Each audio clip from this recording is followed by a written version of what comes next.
I have one more thing to tell you that I almost forgot, and I think it's too important to leave out or put it in another video for you to find later. So I'm going to do a second video and kind of try and keep it short. But the last thing I need to talk to you about is dealing with bad reviews.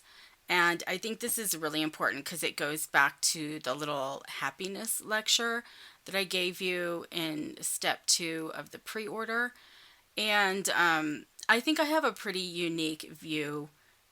If not unique, it's a very healthy view of bad reviews and not taking things personally as a creative person. Because as a creative person, there are some of you out there who are only doing this for money. Okay, I get that. In which case, you probably don't care about reviews anyway. But I think the majority of you out there are doing this because you're a creative person. You have a vivid imagination and you want to come up with stories. And you want people to relate to your stories and get something out of them. I think that's most of us. That's certainly me, because I certainly do not do this for money. I don't think I could put out so many books in such a short period of time if my only motivation was money. My main motivation is telling the story in my head, and having people who can relate to it at a level where they enjoy it so much that they want to be my fan or they want to leave me a 5-star review somewhere. It doesn't matter where. Even if they just send me a message. That's the reason why I write books. So with all the talk about money and sales that I do, that is the underlying reason why I do this. And so it can hurt if somebody doesn't relate to your book and you don't get the reaction you were looking for. And I've had a couple of books like that. I had one particular book. It's called Meet Me in the Dark, and it came out after 321. And it did okay. I think it did fairly well during release, and it's a very dark book. It's just, I didn't even want to write the book. That's how dark and disturbing it is. But I had this story in my head that spanned this whole series, which is Rook and Ronan, and it continues into Dirty, Dark, and Deadly, and then Dirty, Dark, and Deadly continues into these couple of standalone books. And I had to write this book to take care of one of the characters. His story had to be told because he's such a major character. He'd been in so many books. And it was a really dark, disturbing story. And it got, like, I think my ARC readers were not as pleased about it as my wider fan group. And it took me a really long time to realize that, because of course you're mostly focused on a book during release, maybe that week or that 2 weeks, or the longest I dwell on a book is about a month, and then I'm just on to the next one, don't even think about it again until next year when I want to do something with it. So, but it's been out for almost 2 years now, and the thing has almost 500 reviews, and it's got a really damn good rating, and I actually cannot believe how many 5-star reviews that book has, because it's so dark and so disturbing. But the lesson that it taught me is that I wrote that story because I felt it was important. It was an important character development for the entire 2 series as a whole. And also because I knew there was somebody out there who was going to relate to it. And I expected it to be a very small proportion of my fans. And so it was quite a nice surprise to realize that most of my fans got it. And they loved it. And it's one of their favorite books. I can't even tell you how many people say Meet Me in the Dark was my very first book. And I just go, oh my God. Like, why would you pick that one up first? But it's very gratifying. So that's why I write books. It's like books like Meet Me in the Dark, or even Mr. Romantic, who has the most almost unfucking forgivable character ever.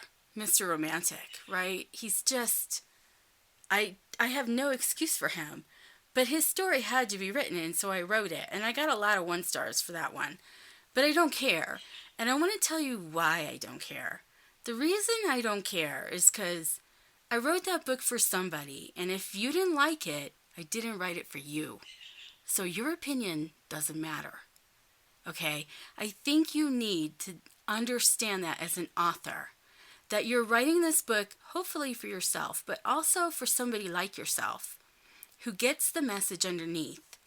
And if somebody reads it and doesn't get your message, who cares? Nobody cares. You should not care. As long as somebody reads it and does get the message, you did your job and you did it well. So, I could go and pick out all kinds of bad reviews from Mr. Perfect and Mr. Romantic.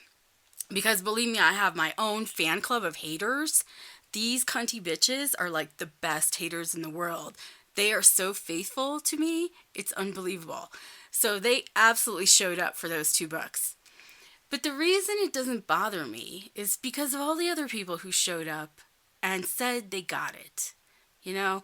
So I think when you're looking at these reviews, it's good to have, if you can write a really controversial book like 321 or Meet Me in the Dark and get a really good negative review that can keep readers away, I think that's the best you can hope for a 1-star review.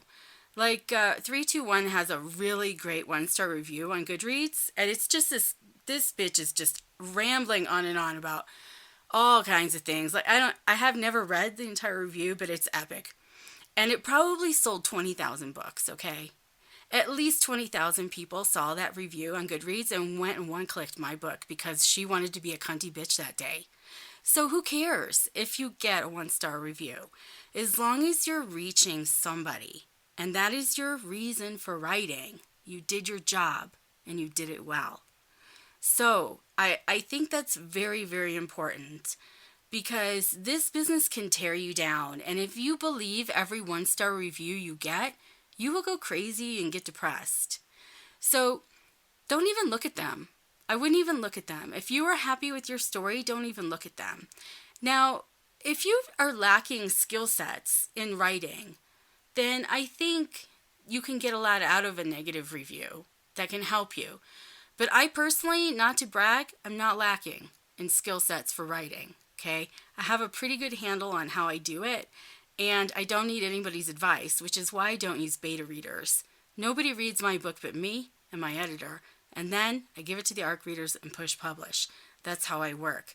Now, I understand not everybody works that way, but I think I'm smart enough to have a grasp of the English language to string together a story, and I understand structure well enough to know when I'm doing it right and when I need to improve something. And I would not push publish on a book if I didn't have the structure right at least. So I don't care about negative reviews. And I think if you work on your craft and you get to the point where you know how to set up a story properly and you can execute it with average, competency, that you don't need to care what those people think either. So I really think that's an important point that I needed to drive home about the reviews. And it's not that I'm certainly not against negative reviews. Like I said, I think they're a good deterrent for people who are not a good match for your book. Like I'm sure that 321 review probably kept a lot of people away who would also have left 1-star reviews. So that was great. So they serve a purpose. But you should not take nothing that those people say in those reviews personally. Not one thing. Because people leave reviews for a lot of reasons, and most of them have nothing to do with you. Most of them are because they have a need to be negative that day. They have a need to tell somebody how much they dislike this or how bad this writing was or any other number of things. So please keep that in mind as you go forward in your career, that the 1-stars are never what defines you. It's only the fans who write the 5 stars that matter. And that's it for me today, for real. And I'll see you next week.